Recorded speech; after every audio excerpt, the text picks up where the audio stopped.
Welcome back, everybody, to the Meeple Marathon. Tonight we're going to be doing an unboxing of Marvel United. Now, I backed this game on Kickstarter, and shortly after the campaign ended, mind you, after the campaign ended, this was not known during the campaign, they informed us that Spin Masters here was releasing the game to retail and would be releasing the game this fall, and the game was actually not supposed to come out until spring of 2021. So CMON came out and said, okay, we will get the core box ready for you guys and ship it out at the same time it hits retail. Okay, well, that's fine. Then we come to find out when the pledge manager opens up that this is an option. Not everybody's going to get their core box early because you have to pay extra shipping for it. Shipping wasn't too bad, but it still was kind of a very low moment for CMON, and they have had several over the years. And so there definitely have been some games of theirs that I have chosen not to back, simply because I don't want to deal with them. Now, there are some other games like Zombicide that I'm a huge fan of that I, did go ahead, and that was actually before Marvel United, but that was already a low point. And now my box arrives about a month after I've been seeing these in Walmart. And, I wasn't in that much of a rush to get the game, so it's not like I wanted to rush out and pick one up at Walmart and then try and sell this copy. Well, I don't know. I'm kind of glad I did, and maybe I wish I had, because some of you may have noticed here up in the corner that my box arrived damaged. Basically the packaging box was smushed in, and you can see that the box took a pretty big hit. So again, not something I'm very happy with. I am curious as to know how many other people's boxes weren't, whether they didn't pick rigid enough packaging or what, or didn't take the time to package them. I don't know, maybe they were in a rush to get these out. But so this is somewhat of a jaded unboxing video because I just wanted to get this off my chest. It was one thing that it hit retail before the rest of us. When you back a game on Kickstarter, there should be some premise that you are helping bring this game to light. So why is everyone else getting it before you? Another thing I want to point out is that, is it just me, or is this front of this box faded?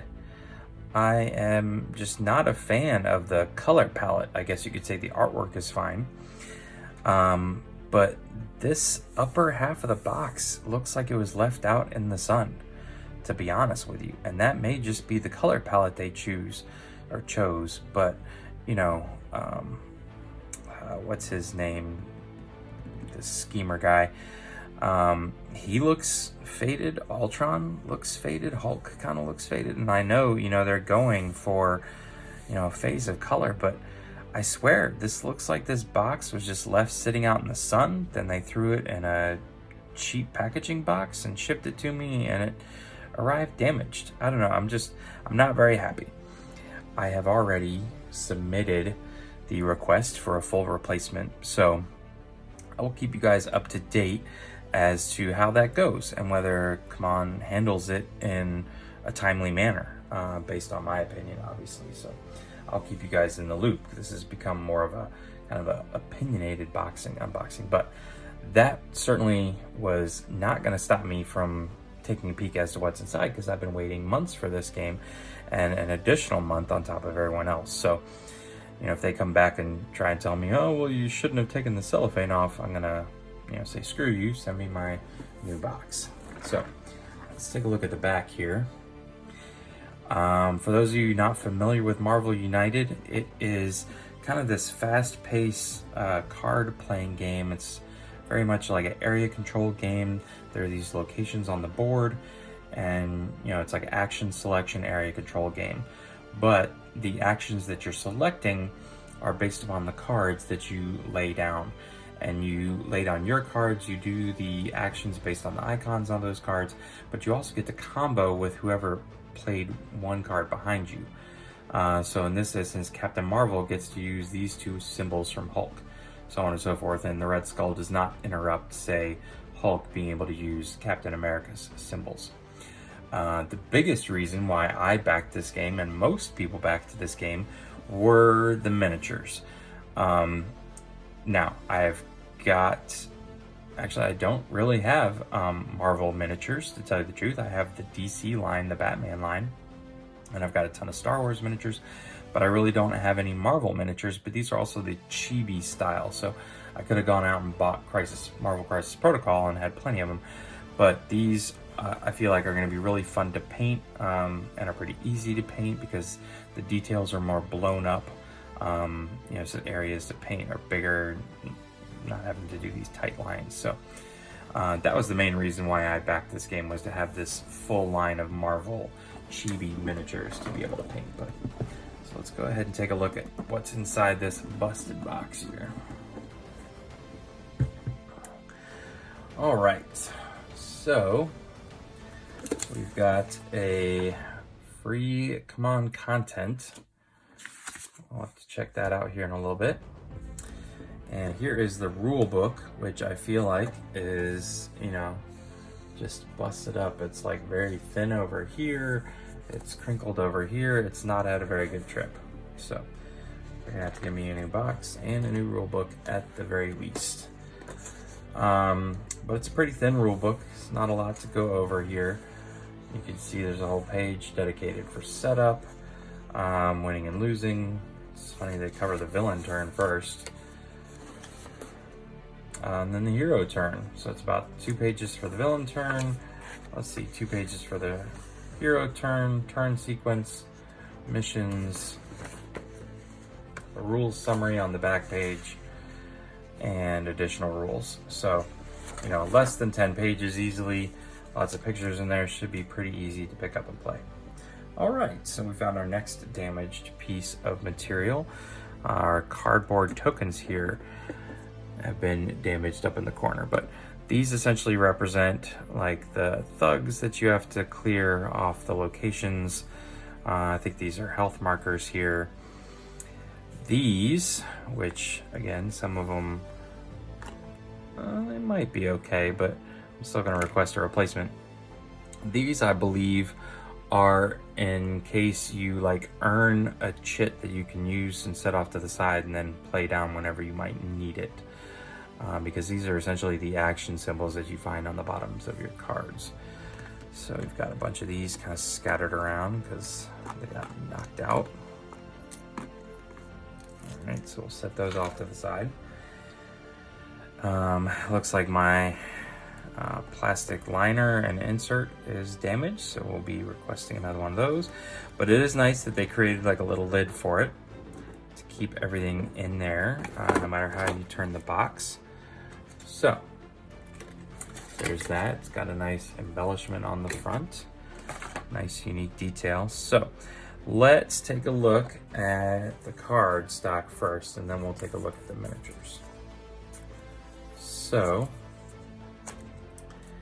here are the locations. Now these are kind of thick cardstock.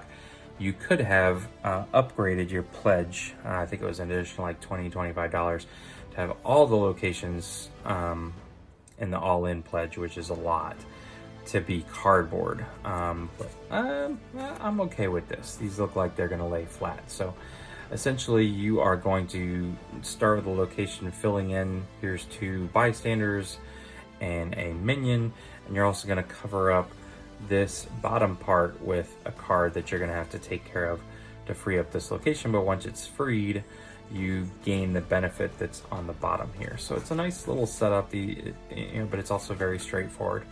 These games are going to go very fast, 15–20 minutes at the most. It's cooperative, it can be played solo, so it is a nice little game that they have come up with here. It's unique. I'm sure there are other ones like it. All right, so next here we've got some villain boards. Now these look like they are bending a little bit. You can see that. So maybe they'll lay flat eventually, but there was never an option to make these thicker cardboard. But you can see Taskmaster, that's his name. So these are the villains. Each one has a different like BAM ability and how they handle overflow and special rules. So, you know, it is nice that each villain that you play against, and you just pick one per turn, has a unique way of winning, a unique way of messing with you, things like that. So right now in the base box, there are 3 more to come with the Wave 2 expansions. And here is the villain dashboard. You can see that you need to, each one of these is going to be covered up by like a card where you can fill it up with bystanders you rescued, a card where you filled it up with thugs that you defeated. I forget what this other one is. Oh, just cleared locations. You have to unlock 2 of these in order to even start damaging the villain. So the villain's going to be running around with his little miniature messing with you, and the end goal is to take him down to 0 health, but you can't even touch him until you've addressed some of the other stuff going on. So we've got some cards here. This, well, I guess is going to be for villain cards because it's not nearly as deep as this one, but they have created some areas for some token storage, but we're gonna have to see what we might be able to fit in here. That's not a very big area. This right here looks pretty good, so we'll see what we can come up with. So let me get into some of these cards here. So each character in the game has their own unique deck, which is nice. And so for example, here is Captain America's deck. Got Captain America on the back, so nice and easy to see. But you can see that you would play this card, and I don't remember what all these symbols mean, but that's probably a movement symbol, yes. So if you laid this down, you would allow you to move to an adjacent location, but you'd also be looking at what was to the left of you. So say these were cards played like this, you could actually move twice and deal 1 damage. You could defeat 1 thug, remove 1 health from a henchman, or remove 1 health from the villain. And it's nice that, you know, some of the artwork on here is, you know, there's varying artwork on these. You know, the cards are very colorful. So yeah, I mean, it's a nice little setup here. There's about 4 or 5 different poses for Captain America. So let's take a look at just everybody's real quick. I'm not gonna go over all their, you know, like symbols they have in detail, but just kind of go over some of the varying artwork here. That is a nice touch. So there's Black Widow. I mean, this box contains the Avengers from the original movie. Here's Iron Man. I like that one. It's a good pose. Seems to be one of these is the pose that the miniatures are in. All right, here's the Hulk.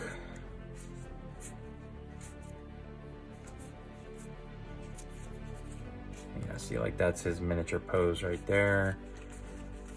Okay. All right, Captain Marvel. She was not in the original Avengers movie, even though you might say she was the first Avenger. Let's see, what's her, that might be her pose. No, that's her pose. And the miniature.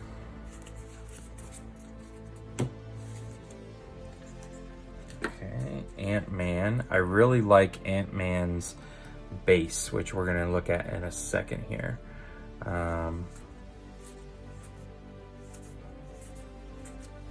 This is his pose on his miniature here. I'll be sure to show off his base here in just a second. And then the Wasp, who's really kind of an odd feature to throw in here.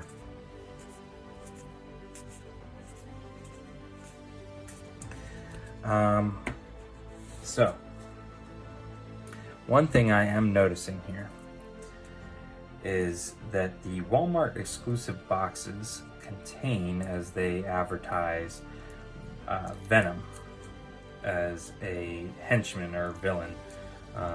Not sure whether he has a full-fledged thing. And I know that I should be receiving Venom at some point or another because he was an unlocked stretch goal. So here's another thing that I'm going to gripe about.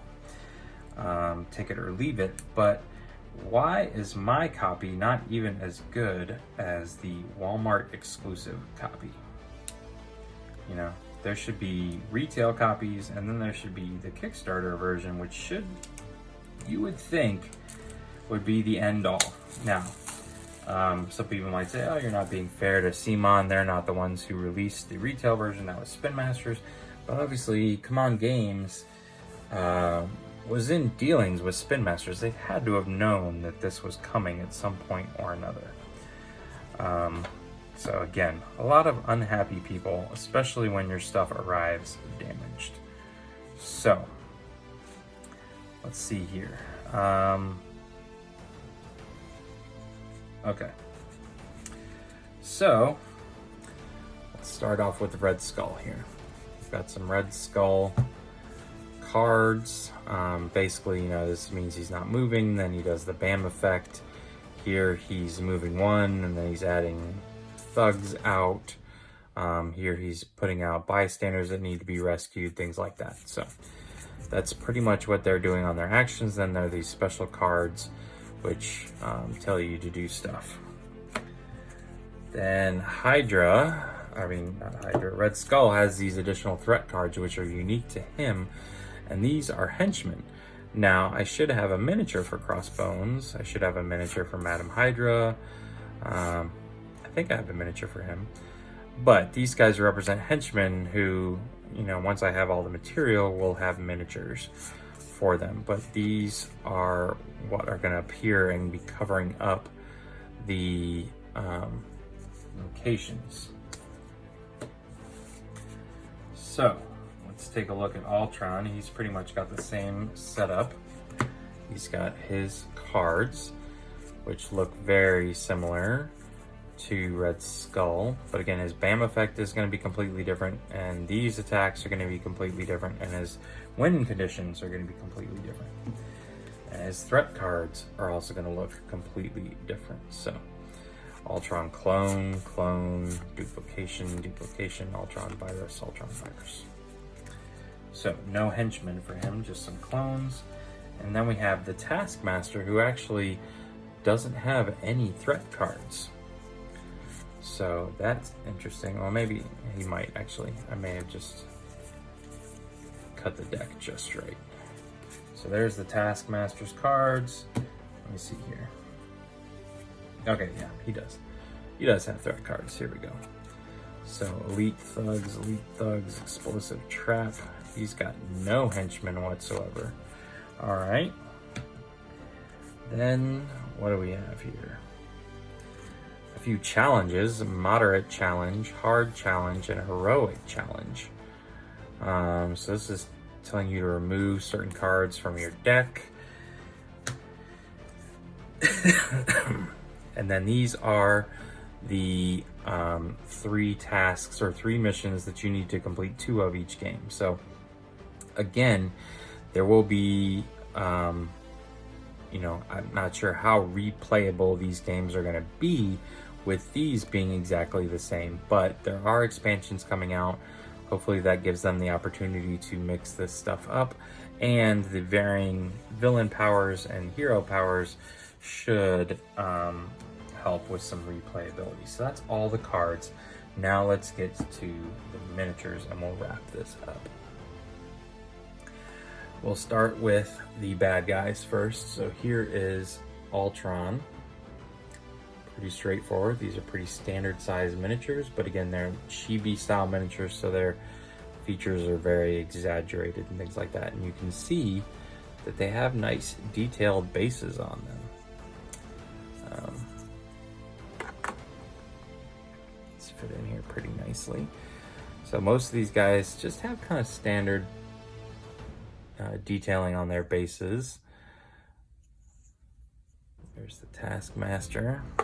But I'm going to show you Ant-Man in just a second. Here's the Red Skull. It'd be nice if he was holding the Cosmic Cube, but he's not. But he is, you know, standing up on something. It's a pretty good Pretty good pose for the Red Skull there. But take a look at this base. This is probably one of my favorites. He is standing on a quarter, or maybe it's a silver dollar. You can see it says Liberty under there. Maybe that's Kennedy's head, but either way, I mean, even the detail, I don't know if you can see it here, of like the United States of America with the eagle. It looks just like a quarter or a silver dollar. It says quarter dollar. Yeah, so it is a quarter. Okay. But it's just a really cool base. It's so detailed. It just makes you feel like Ant-Man is small, even though he is a miniature that's the same size as everybody else. Wasp, on the other hand, has a die that she's sitting on, which is kind of cool. It helps also shrink her down, but not nearly as cool as the quarter, in my opinion. So there's the Wasp. These two guys were not originally supposed to be in the core box, and then they added them in. I wish they would have given us more villains, to be honest with you. But here is Captain Marvel. She's got a nice floating appearance to her, and pretty much a very standard base. Hulk's base is not that bad because it looks like it's bending under his weight. He's definitely a chunkier miniature than even some of the rest. Yes, I'll stand him next to Captain America here. You can see that he stands a whole head taller than Captain America, so it's nice that they kind of blew him up a little bit. So his base isn't bad. Alright, I'll bring Captain America back out real quick. He's just, you know, basic miniature, basic pose with the shield. Nothing fancy about his base. Iron Man's base isn't bad. You know, he's like blasting off, so it's more of this like splash, flame splash or whatever. Very dynamic pose for him. Hopefully, you know, that doesn't break. We'll have to be very careful with him because he does not look to be super sturdy right there. Alright, and last but not least is the Black Widow. That's a pretty decent pose for her. Nothing special about that base though. Just a good dynamic pissed off pose, pissed off look. I don't know if you can see her eyes there, but she definitely looks pissed. So there you have it, ladies and gentlemen. That is, oh, and there's one little blue cube in my box. I'm just now seeing this. It's sitting right there this whole time. I don't know what this is for. It's very interesting. Just a single blue cube off on its own. It's funny, it kind of, you know, looks like the Cosmic Cube, but Red Skull doesn't hold on to it. So again, not sure what that's for. We'll hold on to it. So there you have it, ladies and gentlemen. That is the Marvel United core box from Kickstarter. These are going to be hitting US doorsteps very soon. Hopefully yours arrives without damage. I will be keeping you all up to date on how well CMON's support handles my replacements, my requests, things like that, how quickly they get it to me, whether they gripe about the fact that I went ahead and already opened this one up, do they send me a whole new box, how is it going to be to return this one. So we shall see, but I'll definitely keep you guys in the loop because I feel like sharing this information is helpful to everybody for the future, whether you choose to back a CMON game or not, or whether you should just wait and buy it in retail because it's going to come out sooner and with an extra miniature. So there you have it. If you enjoyed this video, please consider giving it a thumbs up, and if you'd like to see more videos like this, please consider subscribing to the channel. Hit that bell icon if you want to be notified when I release my next Marvel United video. Once again, thanks for watching. Have a great day.